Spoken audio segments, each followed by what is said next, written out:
29 कायदे मोडून ते 4 कायद्यांमध्ये विभागून टाकलेले आहेत। त्याच्यामध्ये कामगारांचे जे हक्क होते ते कमी करायचा प्रयत्न केलेला आहे। कामगारांच्या नोकऱ्या कायमस्वरूपी होता कामा नयेत, ते कायम काट्यावर राहिले पाहिजेत अशा पद्धतीचं त्या ठिकाणी जी भूमिका सरकारनं तयार केलेली आहे त्याला मुख्यतः हा विरोध आहे। आज देशभरातील 10 केंद्रीय कामगार संघटनांनी एकत्र येऊन देशभरात संपाची हाक दिलेली आहे। मोदी सरकारने कामगारांनी लढून मिळवलेले 29 कामगार कायदे रद्द करून 4 श्रमसंहिता कामगारांवर लादायच्या आणि कामगारांना गुलाम करायचं अशी जी भूमिका घेतलेली आहे त्याच्या विरोधामध्ये हा संप आहे।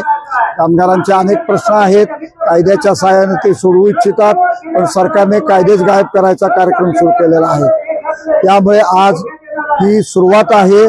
फार मोठी लढाई कामगार वर्ग इथून पुढच्या काळामध्ये देशभरामध्ये उभी करेल।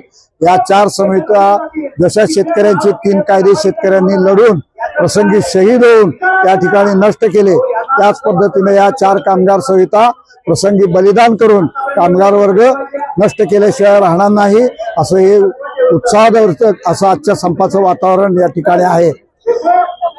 दरम्यान शेतकऱ्यांच्याही समोर महत्वाचे प्रश्न हे सरकार तयार करायला लागलेला आहे। तोही प्रश्न आज घेतलेला आहे।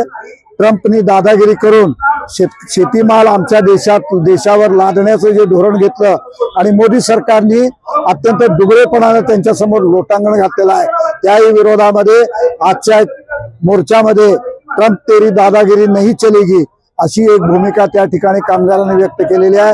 हा संघर्ष वाढणार आहे आणि जर मोदी सरकारनं माघार घेतली नाही तर देशभरात जो चळवळीचा वणवा पेटेल त्यामध्ये हे सरकार सुद्धा पडल्याशिवाय राहणार नाही। इतकी मोठी ताकद कामगार वर्गाची इथून पुढच्या काळामध्ये आम्ही तयार करणार आहोत अशी आमची या ठिकाणी हमी आहे।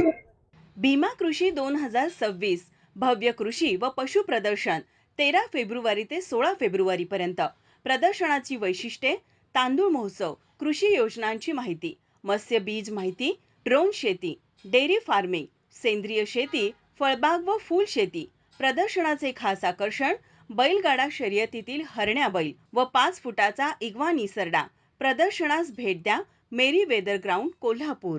ताज्या घडामोडी पाहण्यासाठी माझा महाराष्ट्र न्यूजला आजच सबस्क्राईब करा।